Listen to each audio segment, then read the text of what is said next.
Dustin, you can give it a try for yourself too, you know. Okay. The only thing I was thinking is 93 and 93. Is changing the 9 or just change it to 90. The reason why it is like that is I got 93 in 90 days. So that's a tie-in to what I'll share with them later. Okay, so you got $93,000 in 90 days. Then you might want to use, if this is specifically to your story, how you can even use how I got. Okay. How I got $93,000 in 90 days.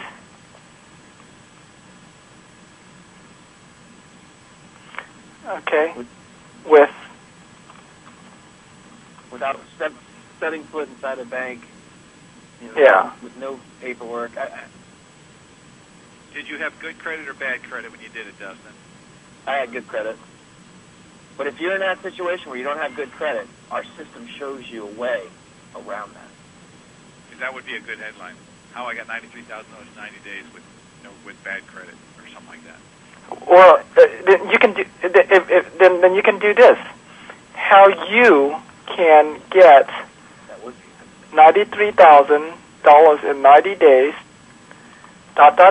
even if your credit sucks. Yeah. And you have no money. There you go. Okay. That sounds good? That's sounds pretty good to me. Okay. Or how to get $93,000 in 90 days, even if your credit sucks and you have no money, right? Either way. Subliminal command of you. Rather how to, you're given a command. How right. You can get. Right. Okay. So. Dustin, do you do this for the people, or do they take your program and they do it themselves? They do it themselves. Okay.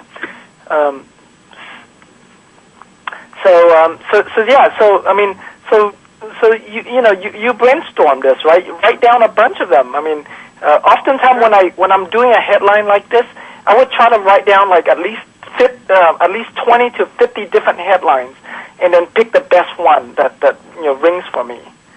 And so you think about it, and so based on what I've just done, you can work more on that. So that's a good hook. I mean, that's definitely a hook that will suck most people in. And there's several reasons why this hook is good. Number one, you're telling them that they can get $93,000 in just 90 days, which is a very short amount of time.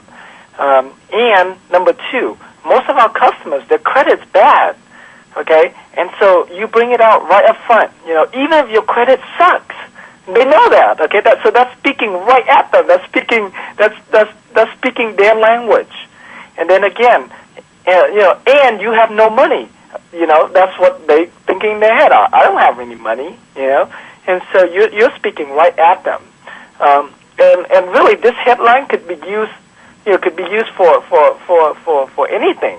Like even you, Pat, you can use this. You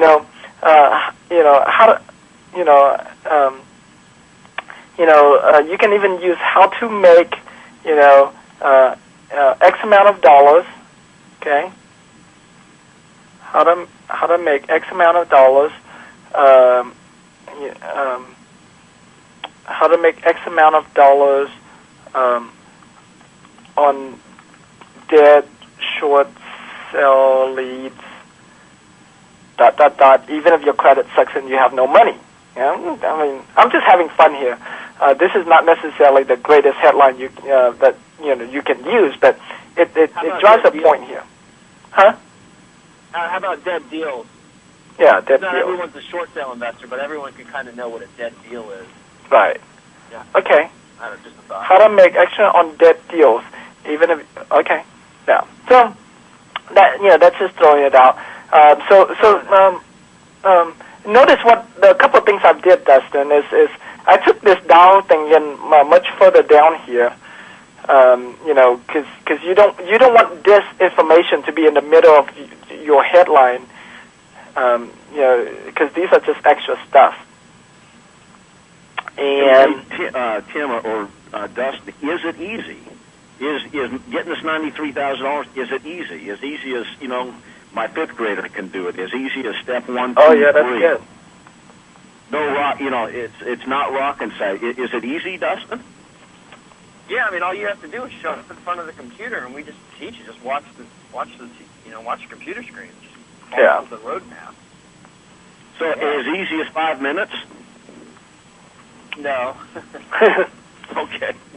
Well, I guess in the most ideal situation, it would be you could do it in 5 minutes. So, how to make $93,000 in as easy as 5 minutes after you follow my system or whatever, or see it. I like how you just put that. That could work as well.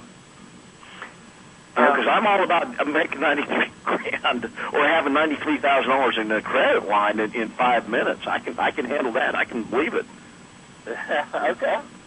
Yeah, if you got to put me through a 6-hour course for 7 days, that takes a little bit more wind out of my sails.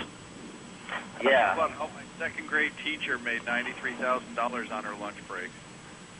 You bet, man. That works. That's awesome. That's good. So play on these headlines and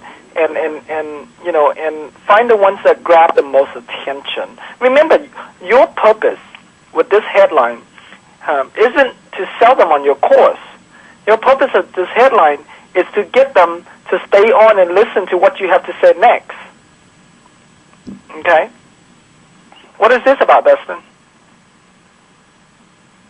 What is it? I think I'm on a lag. This next slide, what is it? What are you trying to say here? Hauser, Dustin Hoffman. I took a page out of your book. I said I'm not Dustin Hoffman and I'm not Doogie Howser. Oh, okay. People say that. I look at that. Okay. And how does this play in with your story, though? I did it for entertainment. Okay. Where's your picture? Well, they see the picture. My picture is like the video. I did what Tim did on this particular webinar. Got it. Okay. And they're coming up as well. Right. Okay.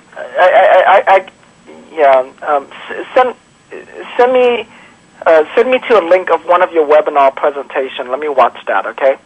So I can see how you lead them here. The reason why I use Tommy Vu is because he's, our audience, a lot of our audience know who he is, and they know how funny his infomercial used to be, and because I'm Vietnamese, and so it made it made a lot of sense, and so we got to make sure that this flows well for you. Okay. I actually, this is the first time I ever used it. I don't do it from stage, but I'll take that out because it doesn't really fit. It doesn't. We got to think about it. Some of these things, if we're going to use it, we got to make sure that they'll be able to catch it immediately. Okay. A little inventory. How many of you are still working? How many of you are still in a job or still working a job? And I get them to agree, and then I say, well, imagine if you could have a guaranteed bank account while you're still at your job. Build a guaranteed bank account while you're still working for. Build a guaranteed bank account for your company while you're still having a job and still getting paid. What if you could have a guaranteed bank account at the start of it? You know what I'm noticing? Uh-huh. Your presentation and your trial course that we used earlier, I don't think you have educated them enough on the benefit of what you're teaching them. Okay. For example, what if you could have a guaranteed bank account at the start of your business? That doesn't mean anything to me. Okay. You see, you're not clearly stating your benefit. Your benefit is this, okay? Your benefit is easy money. Your benefit is, security. Security, yeah. Security to start up your business. Security to start up your business. That is one. And leave your existing. That's one factor. Hey, Dustin, are you doing this primarily for real estate investors right now? Yes. Yes. Okay. Well, then you need to then your hook needs to be directly at them. So you would say something like this. Okay. What if you could? What if there's a way you can guarantee to have more money? For your deals than you ever know what to do with, or what if you're guaranteed to have money every single time you have a deal, or what if there's a way you can have unlimited amount of money sitting there waiting for you to do your deals, or whatever So there's an end benefit. The end benefit is I'm getting money for my deals. That's the how do I fund deals is the number one. It's okay. There are two, and all of you who are in real estate, you have to know this one. There are two biggest questions that we all get as a real estate trainer that our students and our customers ask. The first question is, where can I find the deals, or how can I find the deals? The second question is, how do I fund the deals? Okay, and so because your business lines of credit is about money, then you should answer their questions about how to fund a deal, and make that as your benefit. Have a guaranteed bank account doesn't mean anything to me, really. It doesn't. I can open a bank account any day I want to, even if I just have $100. So would you have him draw pain here about how many deals have come across your desk that you couldn't take advantage of? That's a good one. That's a good one. That's a really good one. Folks, how many of you ever find yourself saying this? How many of you ever find yourself saying this? Man, that looks like a good deal. If only I had the money to do that deal. Well, folks, using the system that I'm sharing with you tonight, you will never, ever have to worry about money again. I'm going to teach you and show you how to blah, blah, blah, have more money than, always have money for your deals. So, yeah, you can definitely paint that, pain. But Dustin, just looking at what we're talking about right now, and looking at this slide, the reason why you're not selling well is because you're not communicating your benefits well enough. You're not being clear on what's the end benefit they're getting here, while still getting paid on your job. So this whole thing, you got to rework this whole thing. Okay. Okay. How many of you are entrepreneurs? How many of you have multiple businesses? I don't like this one either. Well, what I do is the way that goes is, how many of you are full-on entrepreneurs? You work for yourself. And of those people that have your hands up, how many of you want to grow or expand your business? Let me see your show of hands. Excellent. Well, what I'm going to share with you is how we can not only use this money to start a business if we're in that position, but also how we can use this money to grow or expand our business, build a bigger business. Right. Okay. So I capture them that way. And then a lot of real estate investors, how many of you have multiple businesses? I want you to start visualizing and start thinking of the businesses that are right under your nose that you don't know it, because I'm going to share with you a strategy about how we can go and establish credit for each and one of our businesses. And then if I have time, I go in further and I say, when you're a real estate investor, you flip a house, right? That's a business in itself. But sometimes, don't we get the junk in the house? Could we sell that junk on eBay or sell it somewhere else? That's business number 2. And what about being a realtor? So I want you to start thinking, what are some businesses that you have right in front of you that you could get going so that you can go and establish credit on each and every one of them? Right. Hey, Dustin, have you thought about using pictures? Use your words just like you are, but using pictures to depict that. Because I'm listening to you talk, but I'm reading your slide, and I can't help but focus on your slide. and I'm not hearing you speak. Okay. No, I never thought about it, but I will now.